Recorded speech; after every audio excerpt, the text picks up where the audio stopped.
it's really quite a delight to be able to talk to the people at NIC and also the broader community that is invited to the talk. And, so I thank you very much, Laura, for organizing it, and thank the NIC as an educational institution for hosting it.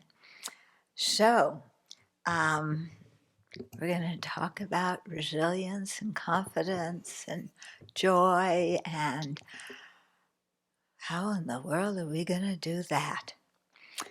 So, first thing is we're going to start with a few minutes of watching our breath, just to let the mind settle down.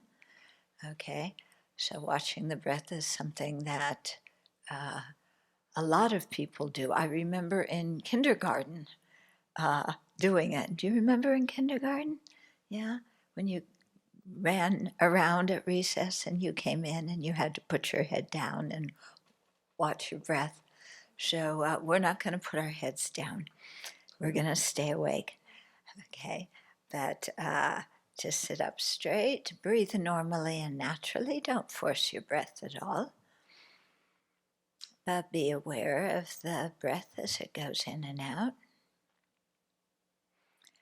Be aware of how your breath connects you to the rest of the universe. And be aware of how the breath is changing in each moment, never remaining the same. So we'll just do this for a couple of minutes. If you get distracted, come back home to the breath. And in this way, the mind relaxes.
And then let's take a moment and generate a good motivation for sharing the evening together.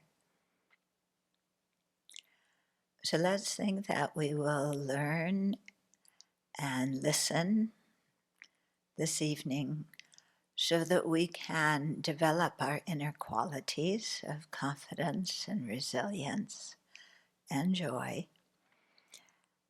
And to develop those qualities not only for our own happiness, but by uplifting our mind, developing our talents and abilities, may we make a positive contribution to society and to all living beings.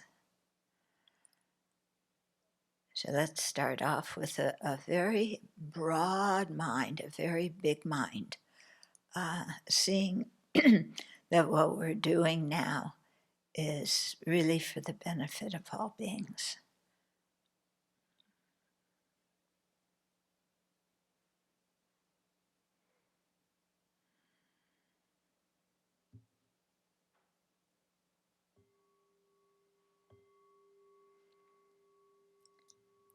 So slowly open your eyes.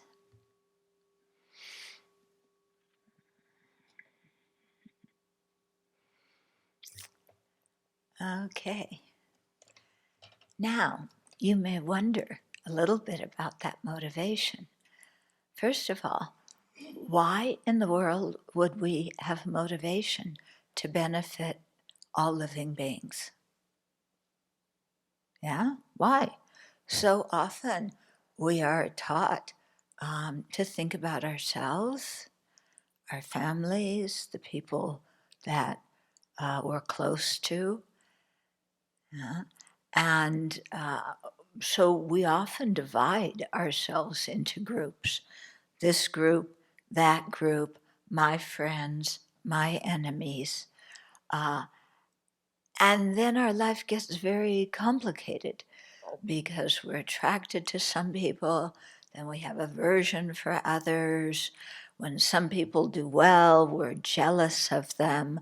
When we do better than others, we get arrogant. And so our mind is like a roller coaster very often. Yeah.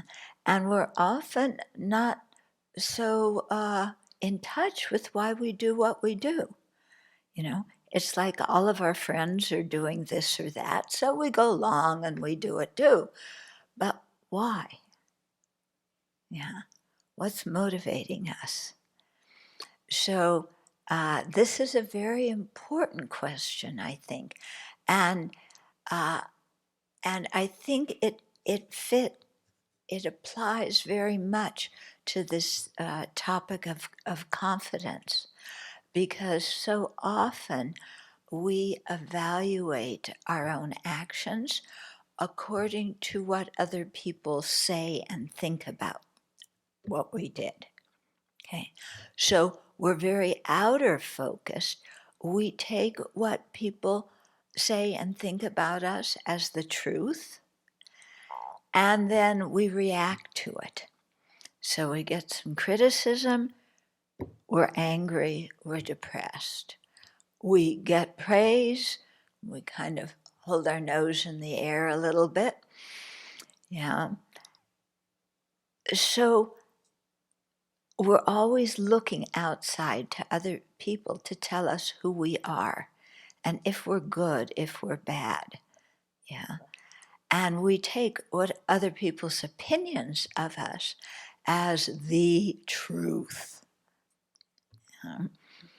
But how often do we really ask ourselves and evaluate ourselves and our own actions to see if, we're living according to our own values, our own principles, yeah? To really get in touch with ourselves and our own motivations. Because our motivation is really the most important part of any action we do. Okay, so let me give you some examples that I always use of this, because it's very good examples. Okay, so there is a charity that is raising money to build a clinic for the people who are impoverished. Okay, so there's one guy who has a lot of money, and he gives, $100,000, and with the thought of, my business is doing well, I can give a lot of money. When everybody sees how much money I've given, they will think I'm so generous. It will improve my reputation in the community. And, so that person gives a lot of money and with that kind of motivation. Okay. And even, not only will my reputation improve, but they may even name a wing of the clinic for me, or, establish some kind of seat for certain doctors to study something, anyway, something with our name in it.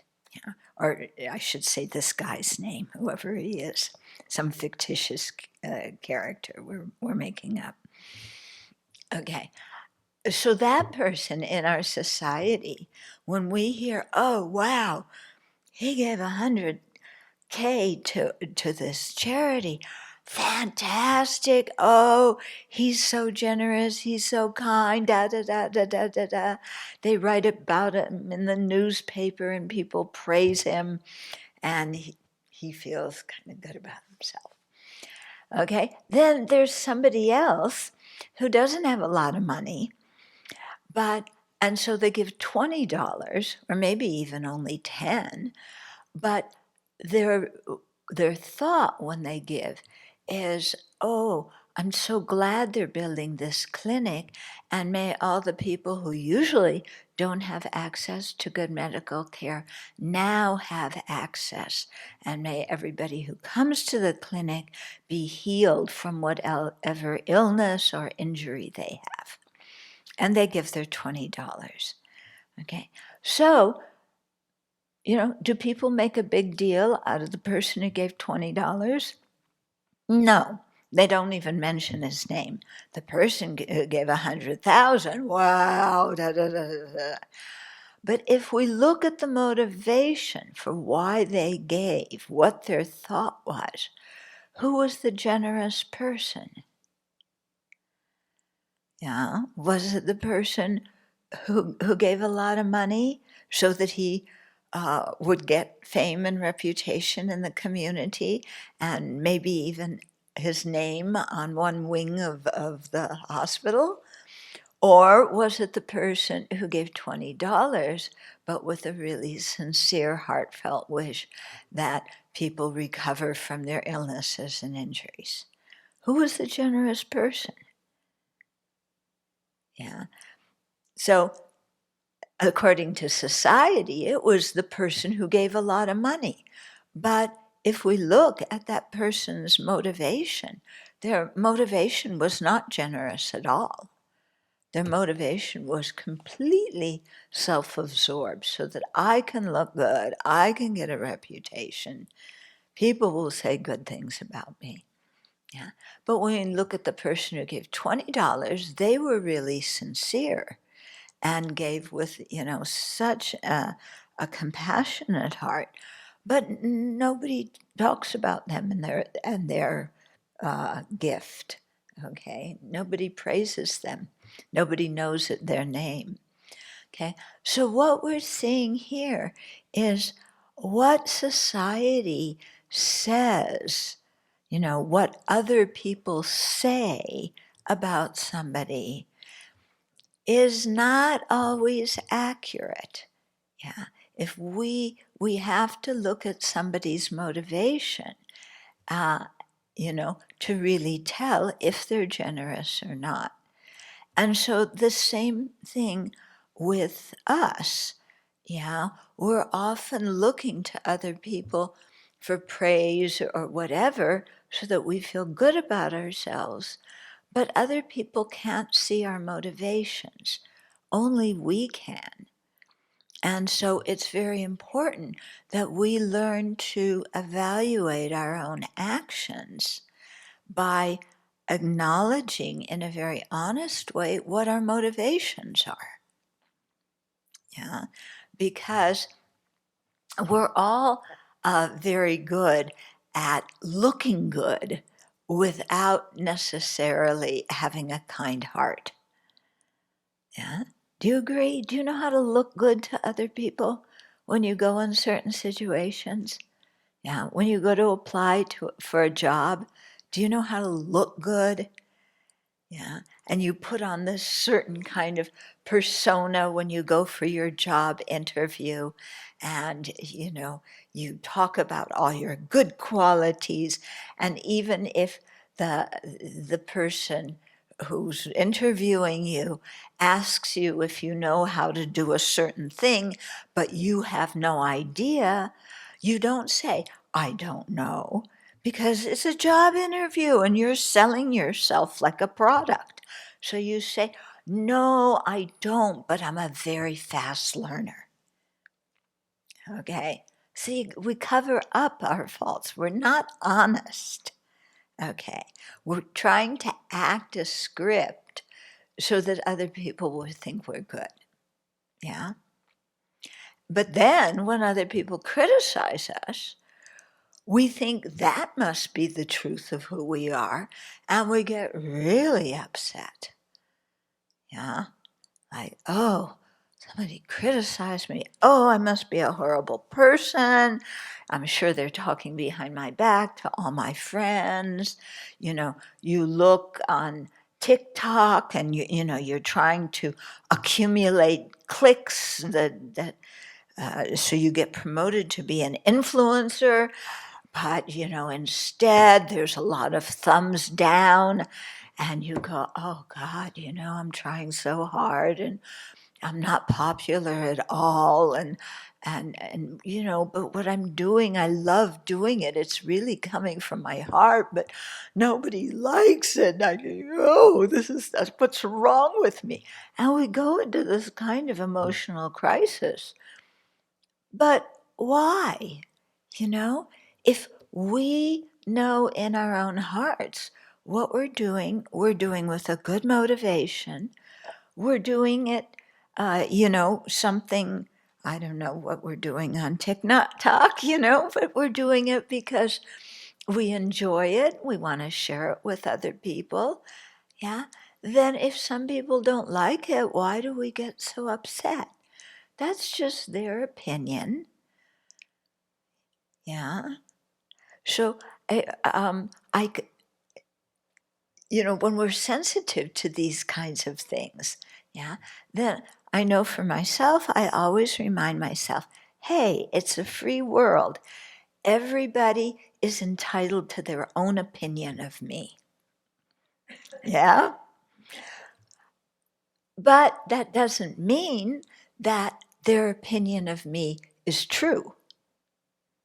It just means that from their perspective, through their lens, they're seeing that.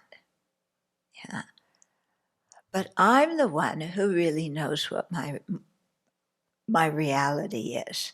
If I mean well or if I'm trying to deceive. Yeah. And when we can really learn to evaluate ourselves, then we can be honest. We can acknowledge our good qualities and rejoice in them, but we don't get arrogant. Yeah. And we can see our faults and we can be transparent and talk about them, but we don't get depressed. Yeah. Because we know our own motivation, and and we know what we do well, and we know when we have a kind heart. Yeah. And so there's a level of self-acceptance that we're able to attain. And that self-acceptance brings a lot of peace in our mind. Okay? So when we set a bar, an expectation for ourselves that's way up here, I have to be perfect. I have to get into such and such a college. I have to have straight A's. I have to have this kind of car because then everybody will think I'm really cool. As long as we're like that, we're not, like I said, we're not in touch with ourselves. We're creating a person, a persona rather, yeah, that isn't really who we are.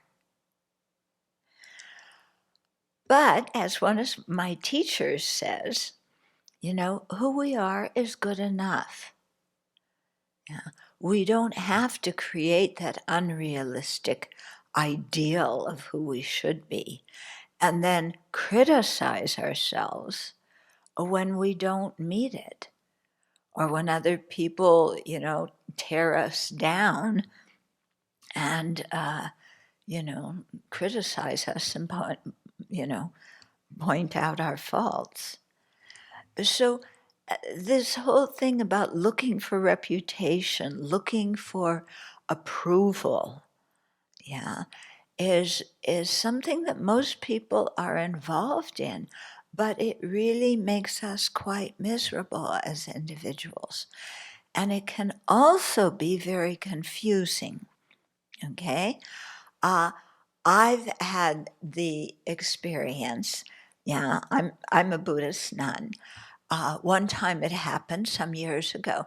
Somebody came in my room in the morning and said, "Oh, you keep your precepts very well. You're a very good example, and you act well, and you're inspiring." Yeah. And then a half an hour later, I kid you not, another person came into my room and said, "You are such a bad example of a nun. You don't keep your precepts very well. Your behavior is uncontrolled." You know? So one person's praising me up and down, then the next person comes and criticizes me. If, I rely totally on what other people say and think about me, which one am I?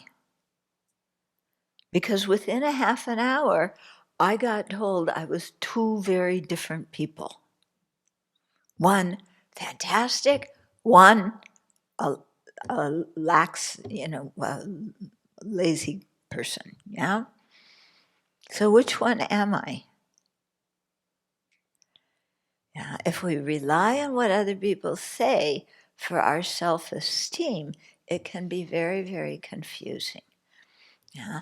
But when we learn to look inside and evaluate, our motivation, and that also means correct our motivation when we see we don't have a very good one. Yeah. And so stop ourselves from doing things that just create more conflict or create more problems. Yeah. So we develop that ability to get in tune with what our body is doing, what our speech is saying, what our mind is thinking, and what our emotions are, and then to adjust things according to the kind of person we want to be. Okay? So, for example, what's a good example? Okay. Oh, so many things happen every day, yeah? So I do some job, some task. And then, somebody comes in and says, "Oh, okay, I'm working on a team project." So it could be a project at school, or if you're working at your workplace, and so there's a group of people working at on this project, and you just finished it, and you turned it in to your supervisor. Okay, so one person comes and says, "Oh, you contributed so much to the project. I'm really glad you were on our team. This is really good." Yeah. And then the next person comes and says, "Actually, you just came in and did something at the very end and then claimed the glory." Yeah. So they're criticizing us for, acting like, a fake. So then the thing to do is to stop and think about it. Okay. Okay, this person said, "Thank you, what you did was so helpful." Somebody else said that you just were a lazy bum, didn't and claim the glory of the project at the end. Then I have to sit down and think, okay, well, what did I do? Why was I doing this?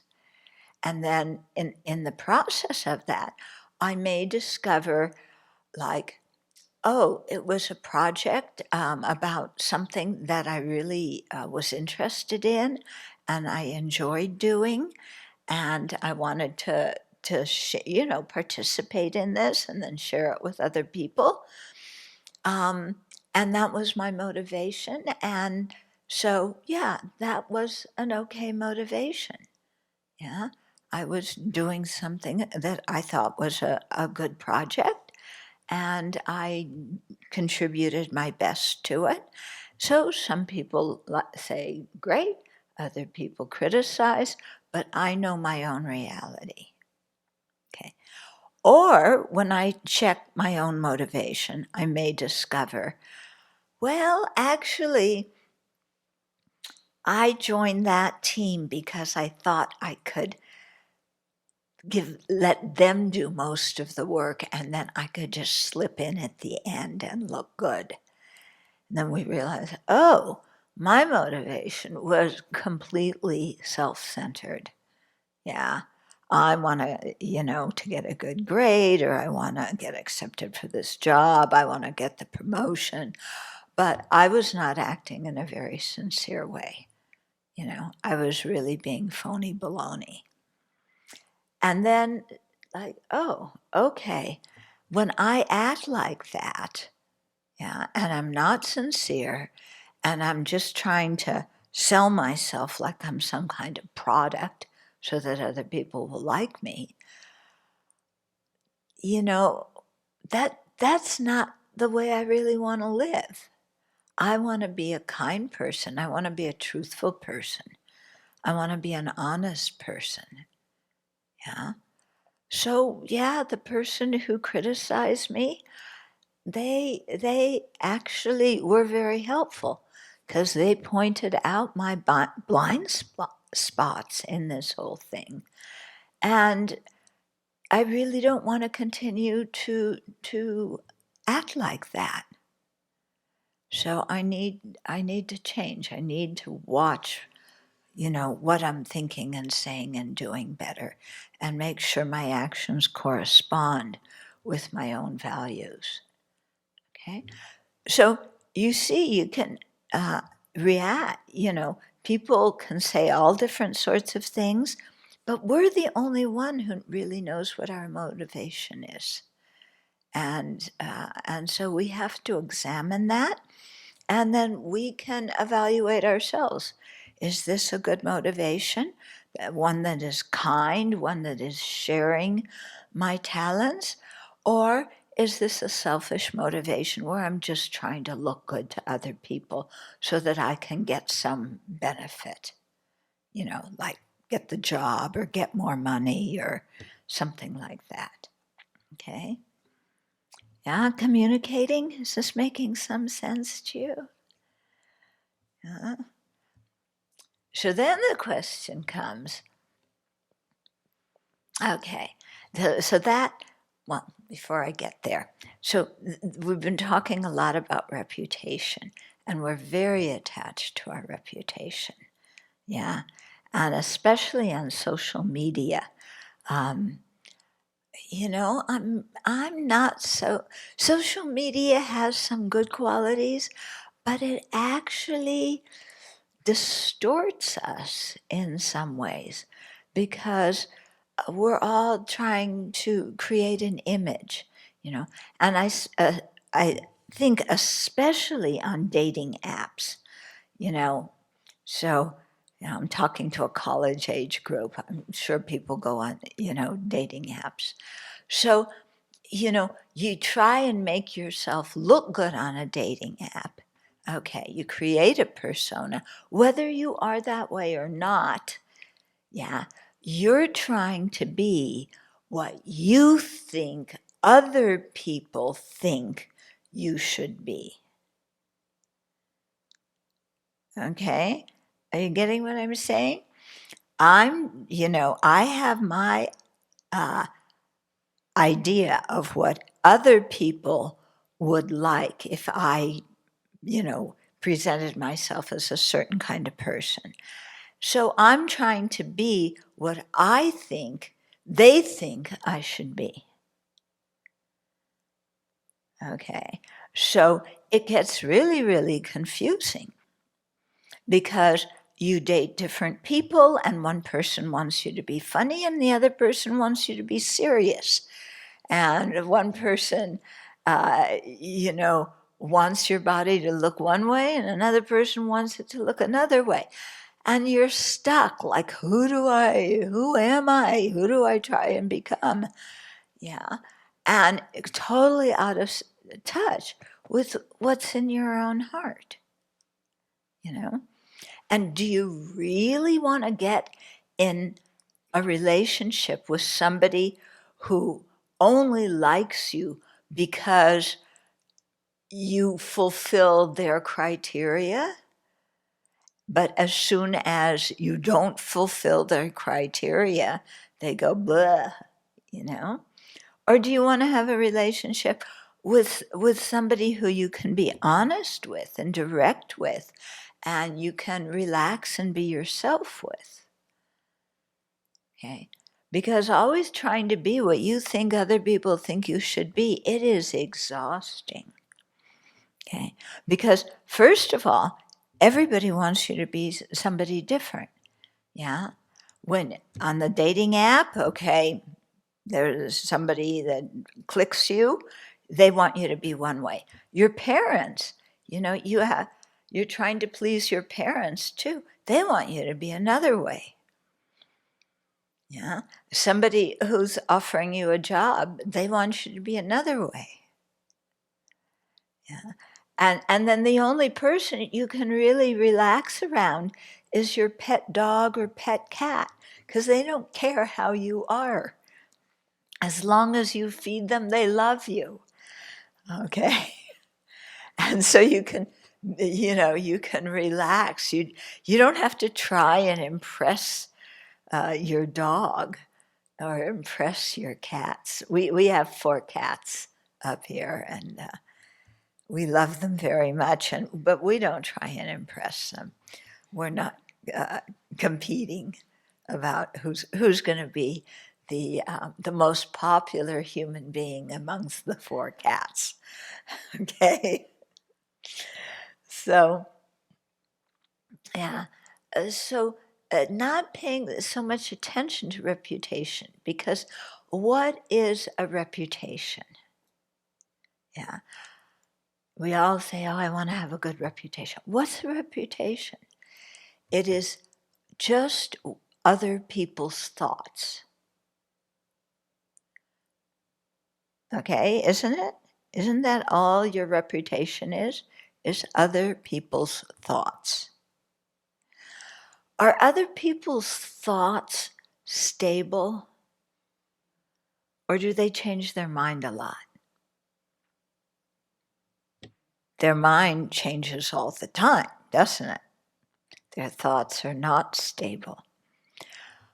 When other people see something, are they seeing it objectively, or are they seeing it through their own lens of what they think is important?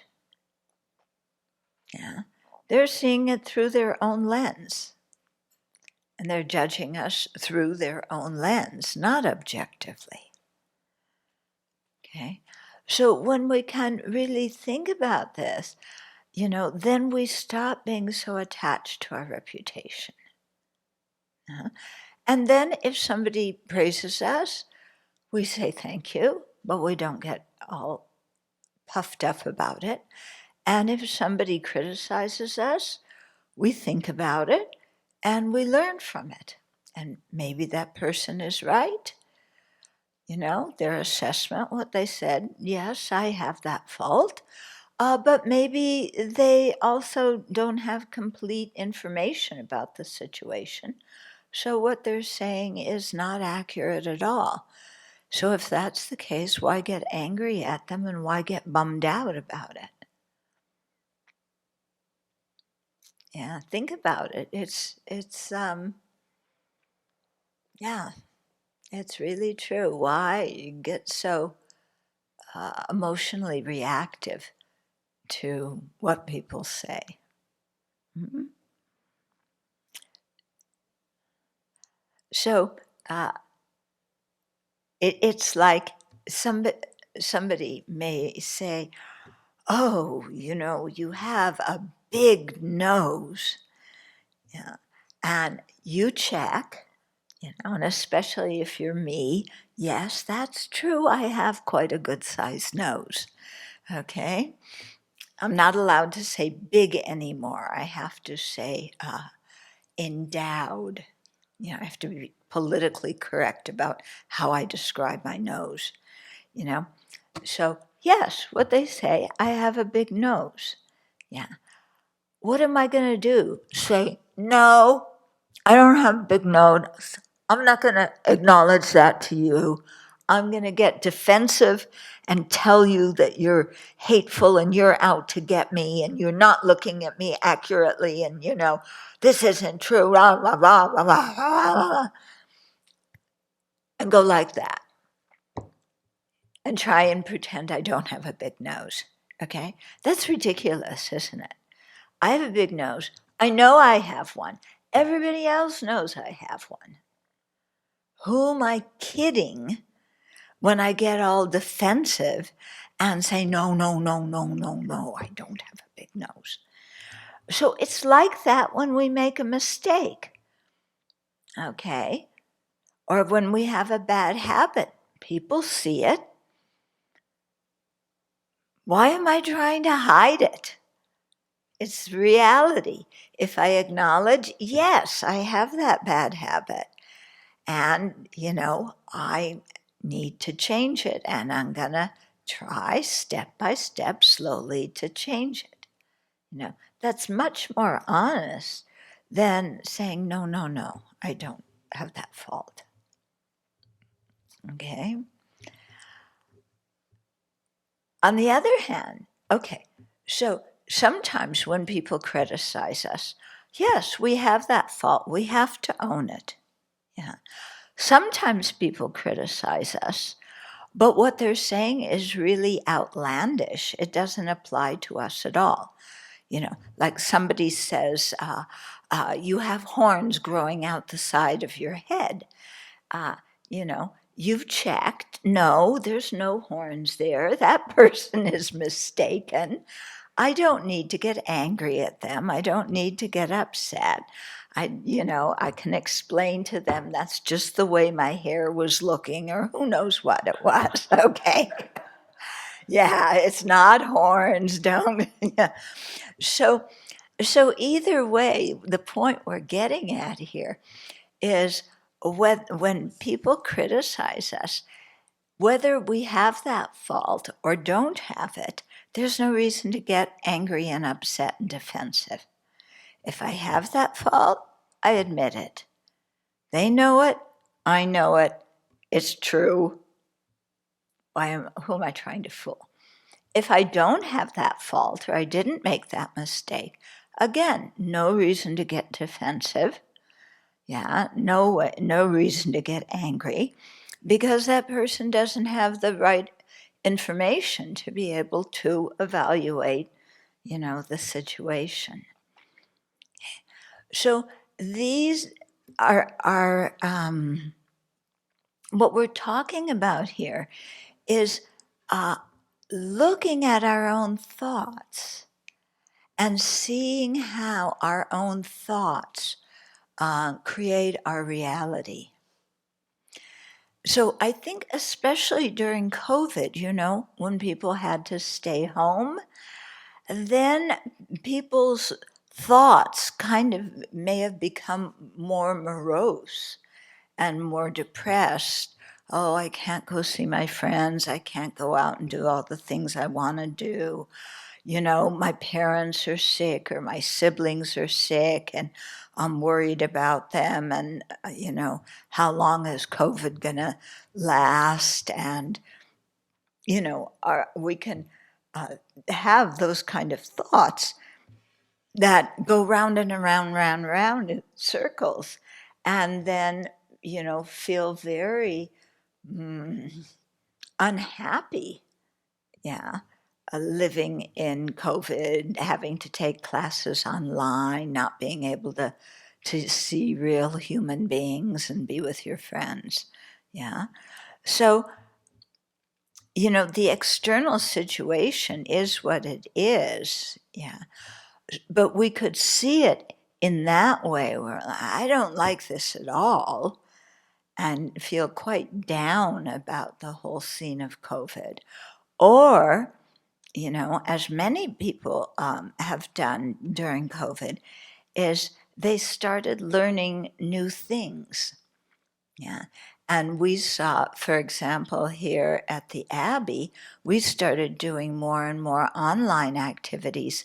And all of a sudden, people from different parts of the world, different parts of the country, people who, probably never would have, thought to listen, to what's going on here, they started listening to talks, and they kept coming back, and they really enjoyed the teachings, and they found them very helpful.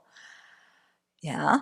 And so those people, were saying, okay, I'm stuck at home because of COVID, but I can now, I have time now to learn about all sorts of other things that ordinarily I wouldn't have the time to learn about, by going online and listening to talks and, watching documentaries, learning about the world. And so those people felt through COVID, there was a sense of they were expanding, and they weren't depressed at all. Okay, so the whole point of all of this is it's our mind that creates our happiness and our misery. Yeah, and by controlling our mind, yeah, and directing our mind in healthy, realistic, compassionate ways, then we can create a happy mind, and we can create, better relationships with other people. And that's the whole point here. But nobody else can change our mind. Nobody else can crawl into us and push a few buttons and change the way we think. We're responsible for our actions. We're responsible for our thoughts. And so we're the person who can change our actions and change our thoughts.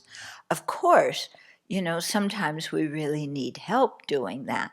We don't know what to do or how to think, or we're confused about, well, what is a wholesome thought and what's a, off the wall kind of thought.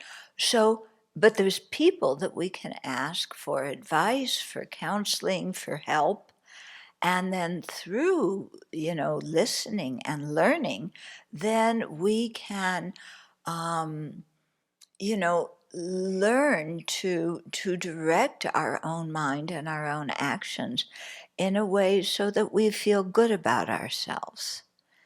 Yeah, because I think we all know that when we don't act according to our values and principles, then even other people may praise us and tell us we're really good. Inside, we don't feel very good about ourselves. Yeah, have you ever had that happen? Like where other people say, oh, you're so wonderful, you did such a good job.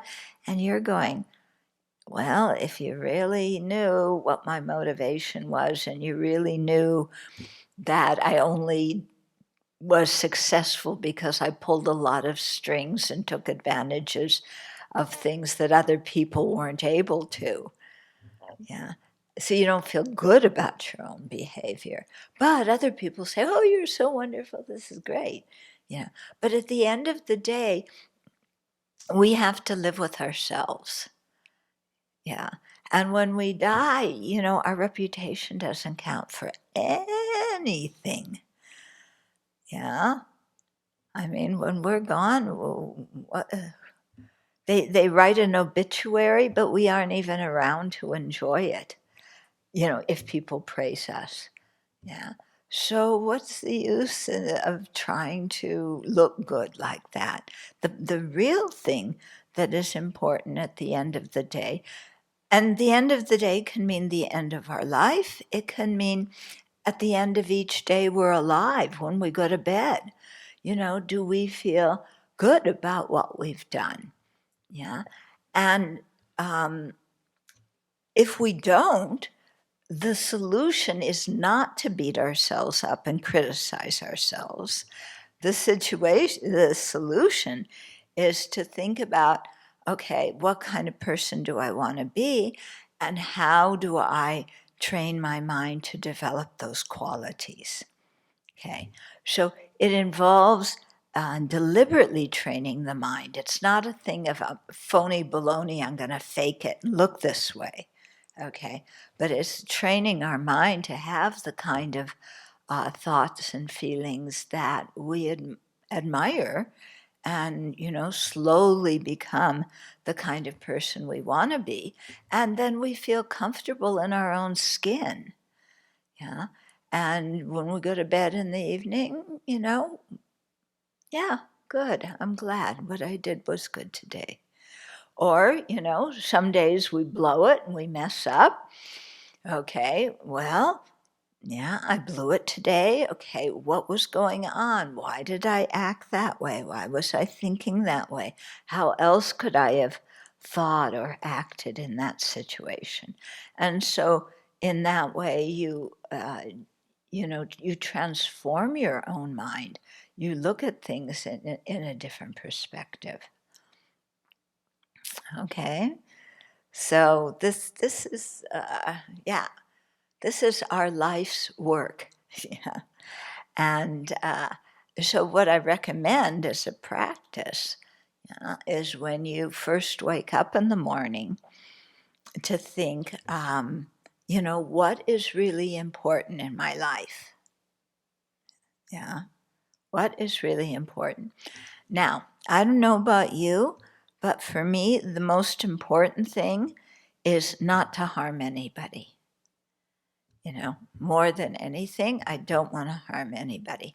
So, not harming people physically, not harming them with what I say, and doing my best, although I'm not always successful, with not harming by thinking of negative thoughts. And it's also difficult to not harm by criticizing people and putting them down, okay, or complaining or whatever. But I generate that motivation every morning. Yeah. What's important to me today is, first of all, not to harm anybody. It's not, oh, what's important today? Well, I have to go here and I have to go there, and then I have to turn this paper in, and I have to do this project, and I have to talk to this friend, and da da da da. Those things are not the most important. Most important is not to harm. Okay, another thing that is most important is to be of benefit as much as we can. Yeah. So whoever we meet, if we can show a kind face, if we can do something that maybe lightens their day and makes them feel good, then that's good. Yeah. So sometimes when we think about benefiting people, we think, oh, I have to be Mother Teresa, I have to be the Dalai Lama, I have to, be some famous person who wins the Nobel Peace Prize. No, okay? To benefit people, it means that whoever is in front of our face at any particular moment, to think of, how we can say something or do something that would be of benefit to them. Okay? So, for example, when you go to stores, to be friendly with the cashiers, to be friendly with the other people in the stores. If something breaks, or you ordered something and it arrives broken and you have to call the customer service department, be kind to the person.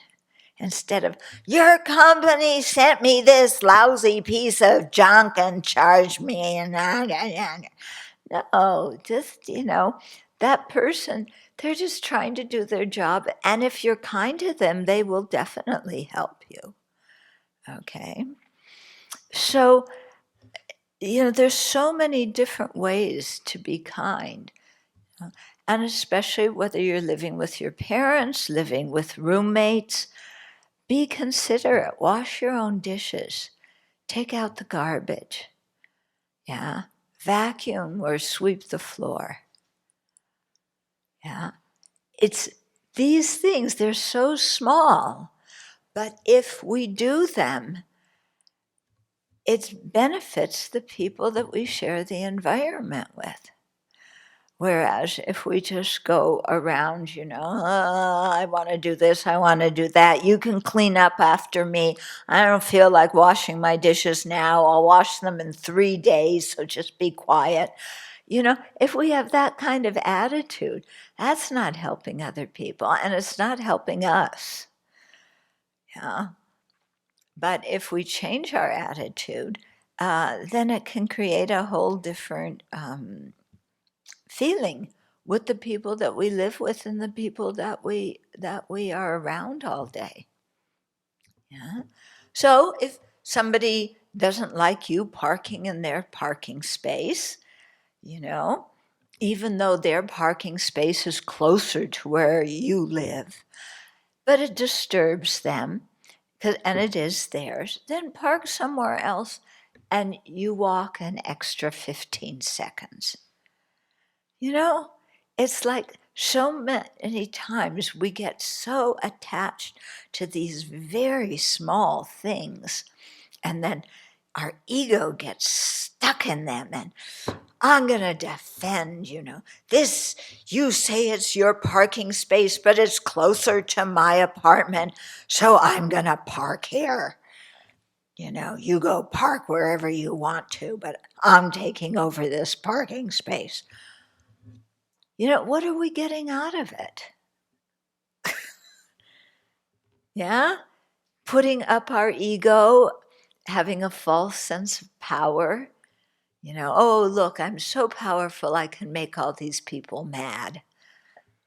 I can win the argument with, my neighbor who's some old stuffy guy, and I got the parking space. Yeah. What does that get us? It doesn't get us anywhere.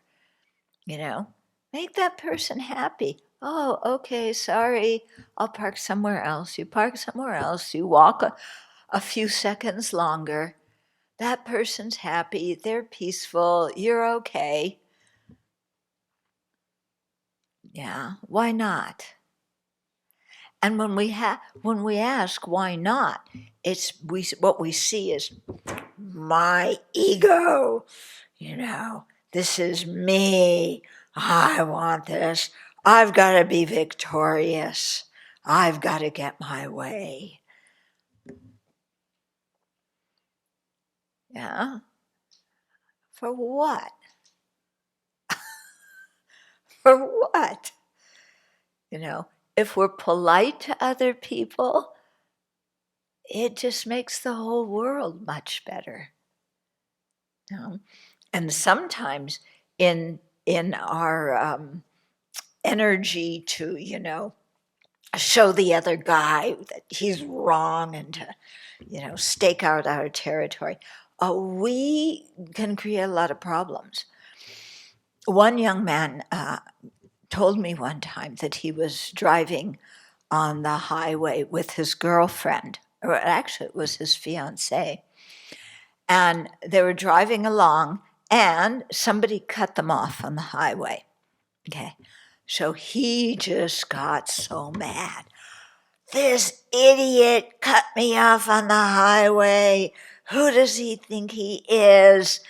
And so this young man then sped up because he's saying, this person cut me off and he just thinks he can go and do that kind of thing. But so he sped up and he cut off the other person. He was going to get even.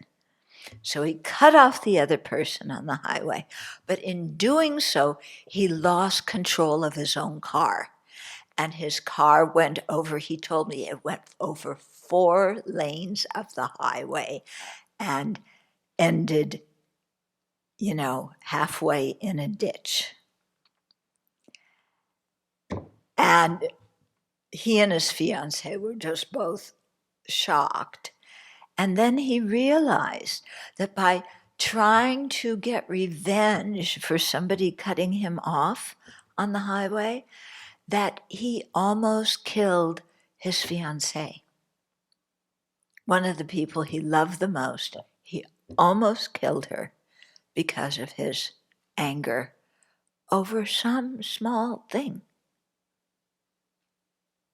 Yeah. So he said he really had to stop then and start looking at his anger and start looking at how he responded to other things and seeing that anger, not only creates problem with other people, but it can endanger the people that you love the most. Yeah. And so he began to change as a result of seeing that. Yeah. So we have to look, this is another thing of looking at our motivation. Yeah. Why do we want to cut somebody off? What are we going to get out of it? Why does our ego need to cut somebody off so that I can feel powerful? Yeah. Is being able to cut somebody off power, or is it stupidity? Yeah. In my book, it's stupidity. It's not power. Yeah. Because actually, that person at that time has no power over their own mind. They're letting their own anger run the show. And that just brings about a disaster. Yeah. So Laura said in the introduction that I do prison work. So yeah, I've done prison work for a number of years now. And so often, the guys that I work with, I always ask them, why are you imprisoned? What happened? Some people say, oh, you're not supposed to ask. I ask because if you want me to help you, you better tell me the truth. If you don't tell me the truth, then, I can't help. So I ask, and then we start discussing, what they did, why they did it. And so often, the thing is that it was an impetuous decision, often motivated by anger. Yeah.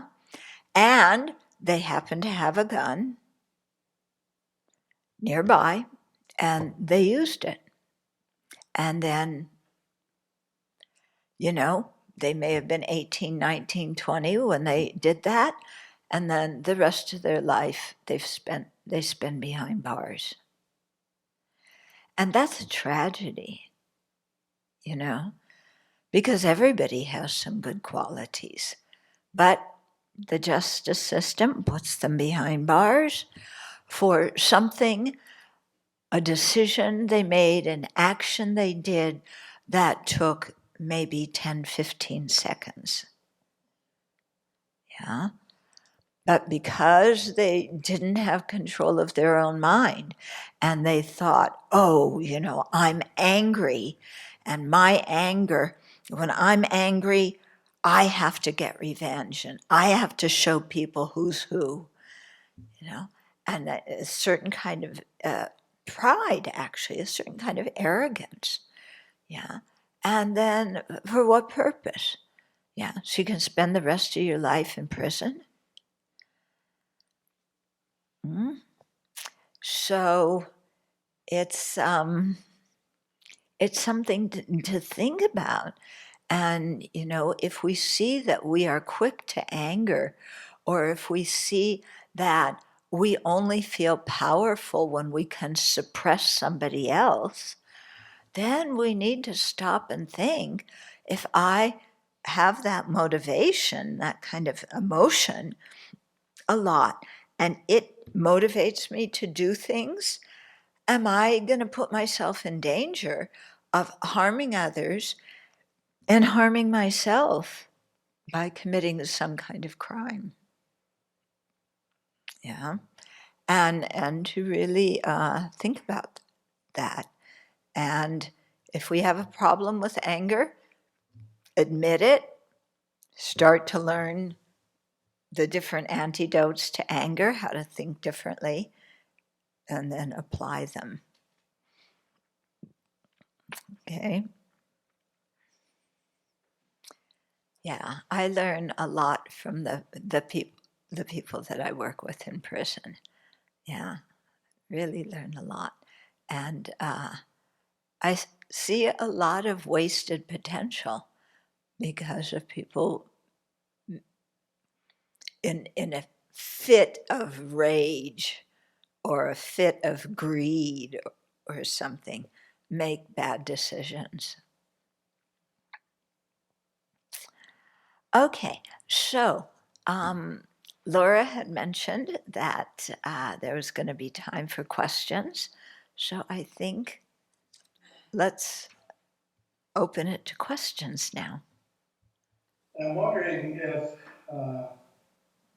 there's value in looking at where those emotions come from, because for myself, I had some instinctual actions that when I looked at them, I saw I was mimicking my father, who was a person of power in my life.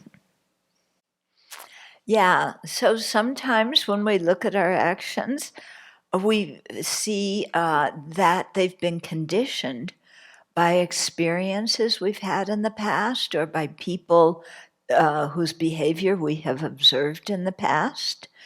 And so, when you began to see that some of your attitudes and actions, you were mimicking your father, then that brings you some clarity. And now you can kind of choose, are those things that I want to continue to do? Or are those habits that I want to start to change? I had one from the chat box. Okay. Asking what motivated you to become a Buddhist nun? What motivated me? Well, there are a few different motivations. One is when I started learning about Buddhism and I thought about it and I started practicing it, it made a lot of sense to me, and it also really helped me in terms of working with my emotions and starting to act better. It takes a while to change yourself, like a long time, but slowly you do it, you get there. So one of the areas that I really wanted to change was my ethical conduct, because I was very critical, for example, of other people who lied. When I saw other people lying, it didn't matter who they were, I was just so critical. And it's like, that's not right. And they're harming other people. So, whether it was somebody I knew or somebody in some institution, when they lied, I was just like, that's awful. But when I lied, it was actually for other people's benefit. Because if I told them the truth, their feelings might get hurt, or they might not like me as much. So my lies were okay, but other people's lies were horrible. So I began to see that I was a bit of, to be frank, a hypocrite. I had two standards, one for myself, one for other people. And this went, on many, lying was just one example. There were other things too. And I just began to see, I have to get my act together, that having a double standard like this is not right. And it's, who am I, who do I, why am I doing this? Who am I trying to pull the wool over? Whose eyes am I trying to pull the wool over? And I realized I'm only harming myself. I'm only kidding myself. So, one reason was because I really saw that I wanted um, to learn how to practice good ethical conduct, because I saw that ethical conduct makes a huge difference in the world. Yeah. And as one person, our ethical conduct can make a huge difference. I mean, for example, let's say Hitler had taken the precept to avoid killing. I mean, can you imagine how different the world would be if he, had taken made that very strong determination not to kill? I mean, the whole world would have been different. So I began to see, if I don't act properly and I act with cunning and deception and pretension and so on, um, I can do a lot of harm, not only to myself, but to other people. So that was one reason, And so then people will say, yeah, that's a good reason, but you don't need to become a nun to do that. You can just be a regular old Buddhist. Why do you need to become a nun? And it's because I really wanted to devote my life to training my mind and learning more about what the Buddha taught, because what I had learned helped me so much. And it answered a lot of questions that I had about life, and it gave me techniques of how to train my mind to develop the kind of attitudes and emotions that I wanted to have. Yeah. So that was basically the reason. Yeah. It's not because I like the color maroon. Yeah. Yeah, hi, and thank you. This has been cool. I was just curious, maybe the tips and tricks that you use to kind of mitigate some of that negative self-talk that kind of creeps in, that all those doubts and those feelings. Mm. Okay, negative self-talk. That is, so many people have that problem. I think it's a universal problem in our culture, that we just put ourselves down so unnecessarily. Yeah.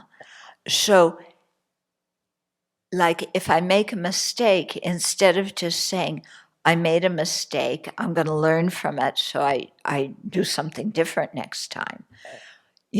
That's a very realistic approach to do it. Instead of that, I go, oh, I made that mistake. What a horrible person I am.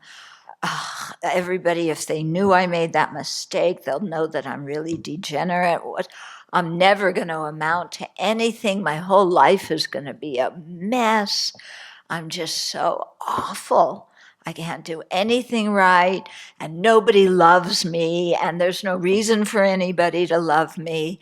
And we go on and on and on. Are you familiar with this? Do you do this? Yeah. So the thing to do, is instead of letting our mind just spin in all this negativity or guilt or shame, yeah, one thing that's very helpful is look at each of these thoughts, that self-incriminating thoughts, yeah, and ask yourself, is that true? Okay, so the thought comes, oh, I can't do anything right. Is that true? I can't do anything right? Really? Come on. There's a lot of things I know how to do. There's a lot of things I do that are right. Yeah. So this saying to myself, I can't do anything right, that is a false statement. That is not true. Yeah. So who wants to sit there and lie to ourselves, telling ourselves things about ourselves that aren't true? It's like, okay, that thought goes in the garbage because it's not true. No? And then we go on, oh, nobody loves me. Really? Yeah, really? Nobody loves you? let me tell you, that is so false. For every single person, you know, they have people who love them. And it doesn't matter what they've done. You know, when the prison work that I do, you know, you might say, oh, somebody did this horrible, horrible thing. Nobody loves them. There are people who love them. They may not like what they did, but they love them as a human being. So this thought of nobody loves me is total garbage, you know? So when we begin to see that actually we're telling ourselves lies, then we see that we just have to take those thoughts and throw them in the garbage because they're not true. Okay? And if, you know, like I was saying before, if I made a mistake and I think, oh, I made a mistake, yes, then I own it. I try and understand why I made that mistake. I try and see how I can do it better next time. And then I put it down. I don't sit there and beat myself up about, you know, whatever it is. Okay? So it's a thing of learning to see ourselves realistically, and also of learning to be kind to ourselves.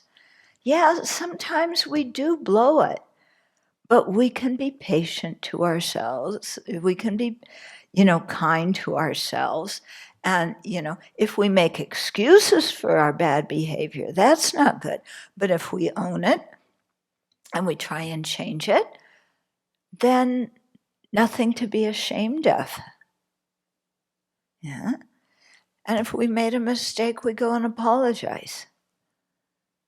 Yeah. Apologizing is not a horrible thing, you know.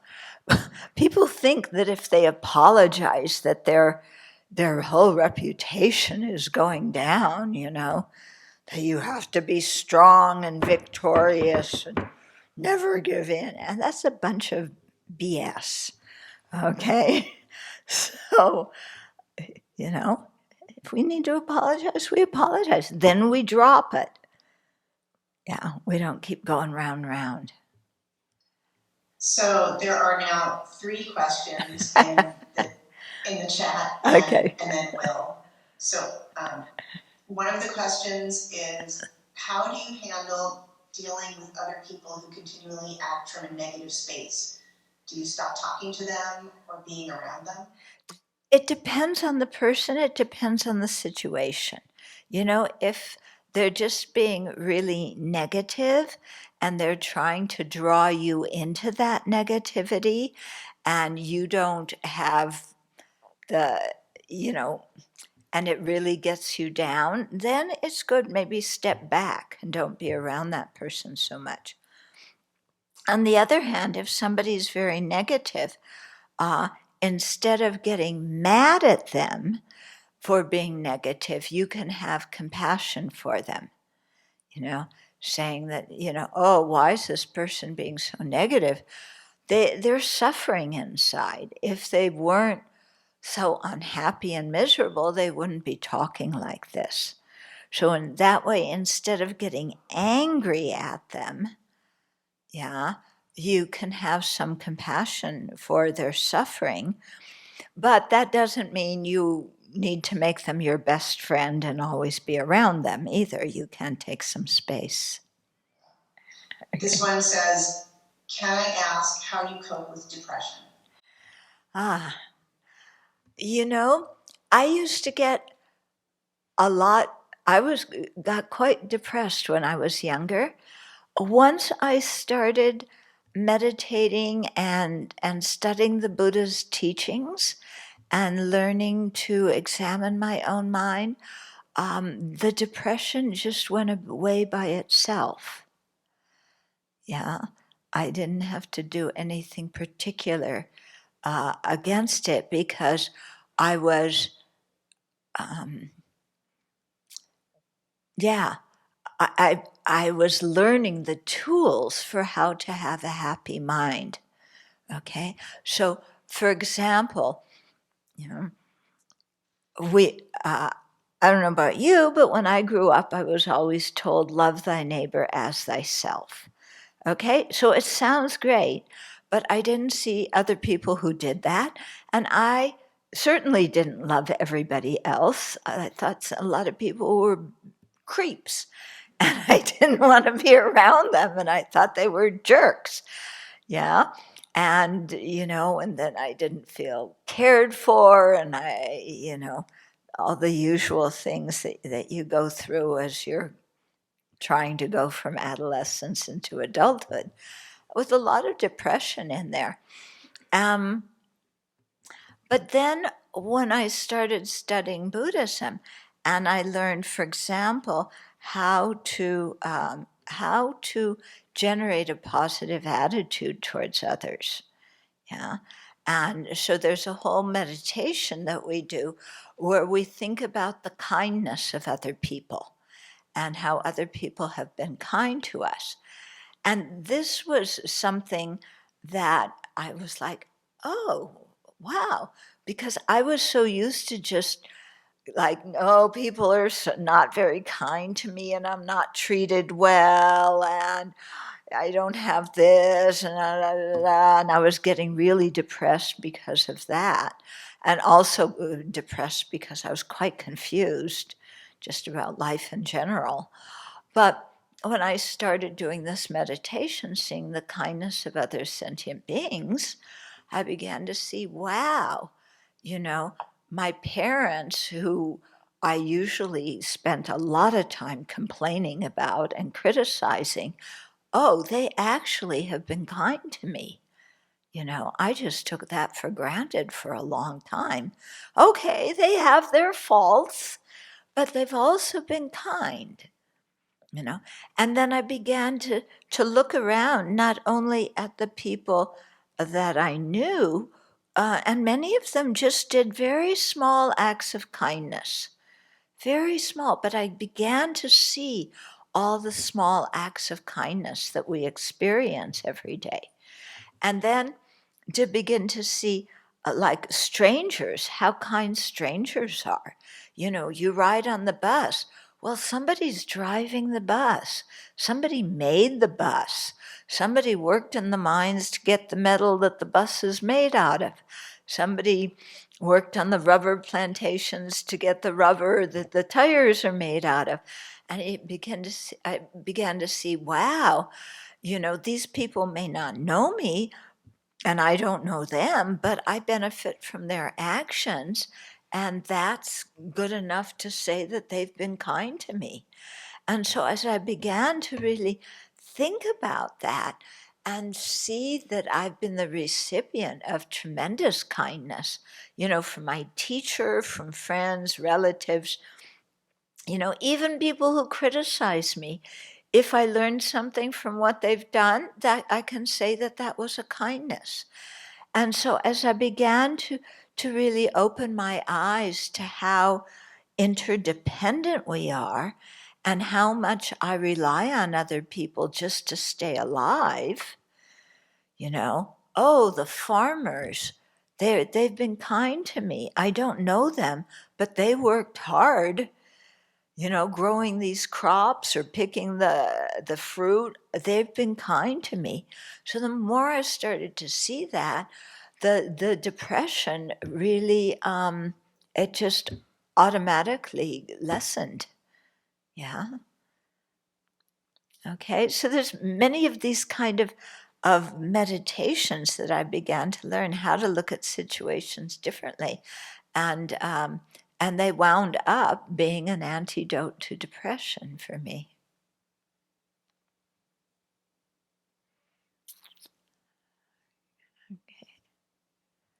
Because I should add here, because when I was depressed, okay, it was like my late teens, early 20s.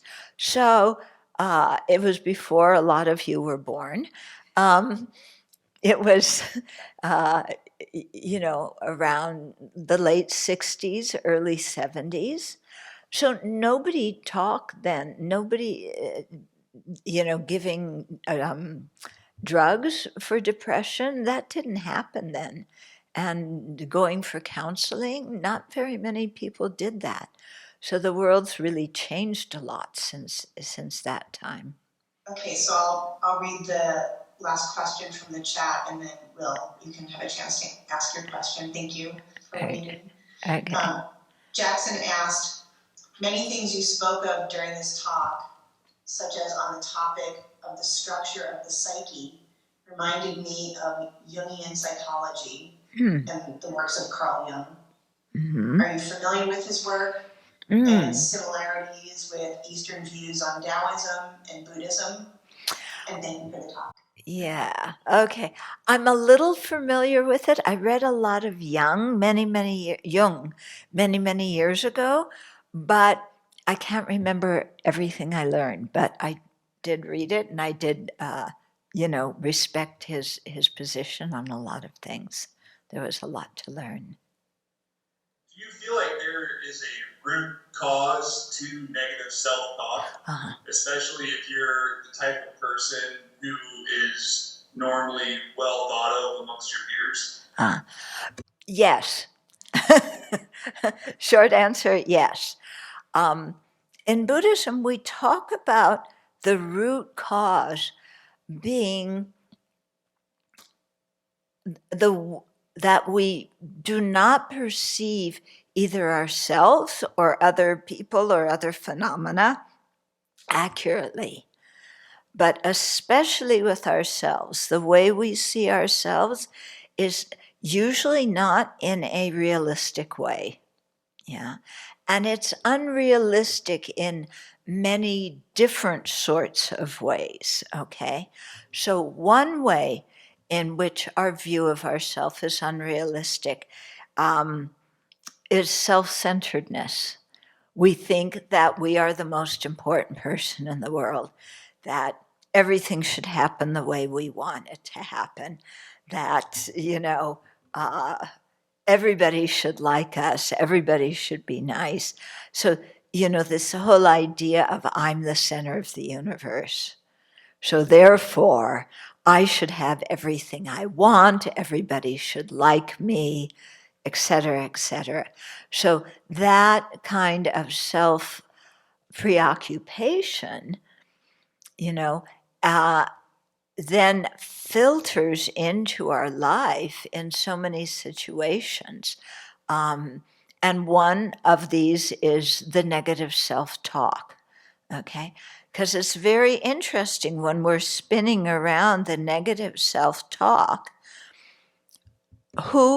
and you know, when our mind is doing that, who is it all about? When we feel guilty, who's the center of attention? Yeah. Do you see? It's like, if I can't be the best, I'm going to be the worst, but somehow I am more important than everybody else. Okay? And so that self-centeredness functions so that we make a big deal out of everything that pertains to us. And even everything that doesn't pertain to us, we make it pertain to us, and then we make a big deal about it. Okay? So, you know, this whole, the self-centered view is it's really poison. And the tricky thing about it is that it masquerades as, this is who I really am. Yeah. So we have the negative self-talk and we think, oh yes, that's true, you know, or we think, you know, if I don't look out for myself, if I don't trample on others and get my way, then I'm going to suffer. And that is not true. Yeah, that's just going to, you know, if we act that way, we're just going to create a whole bunch of problems for ourselves and others. So, you know, with the self-centeredness, we begin to identify it and we see that it is not who we are. This is very important. That self-centered thought is not who we are. And all that negative self-talk coming from, making such a big deal about ourselves in a negative way, all of that is not who we are. Okay? So it's very important that we can see this and then realize that actually, when we help others, we have better relationships, we feel better about ourselves, our life goes better. Yeah. And they've done a lot of psychological studies where when people have and different experiments and things, where it shows that when people are able to help others in a big way or in a small way, they feel better, they feel happier. Yeah. When you feel happy, you aren't going around in circles. Oh, I'm so guilty. I'm so full of shame. You know? So, when we open our eyes and we, try and share with others and give to others and communicate to others with others, we feel better and our lives go better. Yeah. The Dalai Lama has a couple of very short, pithy quotes. One of them is, "My religion is kindness." And I love that, It's my religion is kindness, because kindness is something everybody values.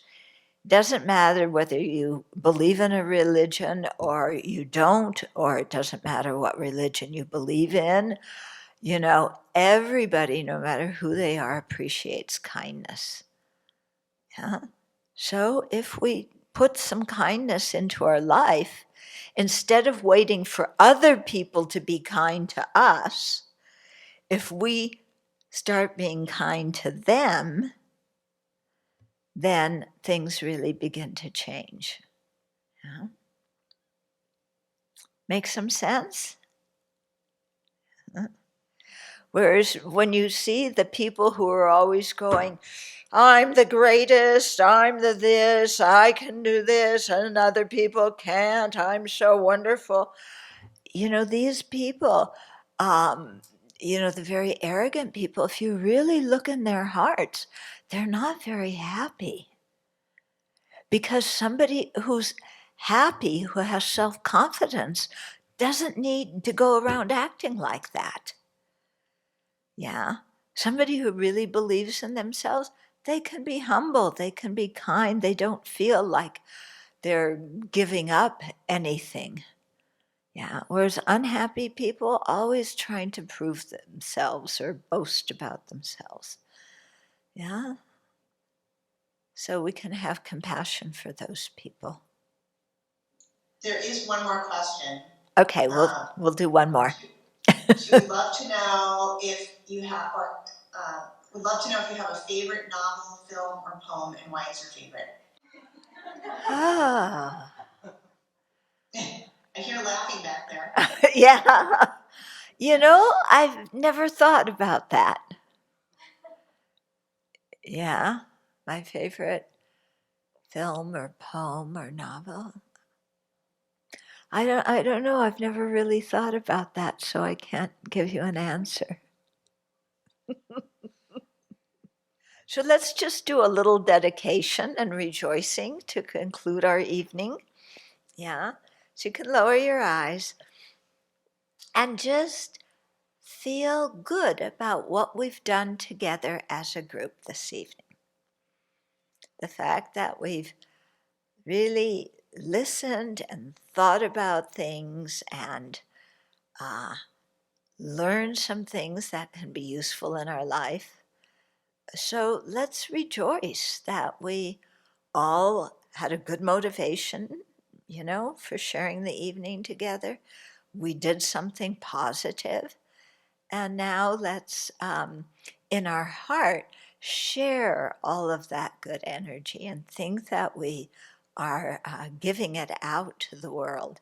And so you can even imagine a light at the center of your chest radiating out, and thinking that we give all the positive energy that we've created to all living beings, so that they can have peaceful minds, and so that people can live together harmoniously.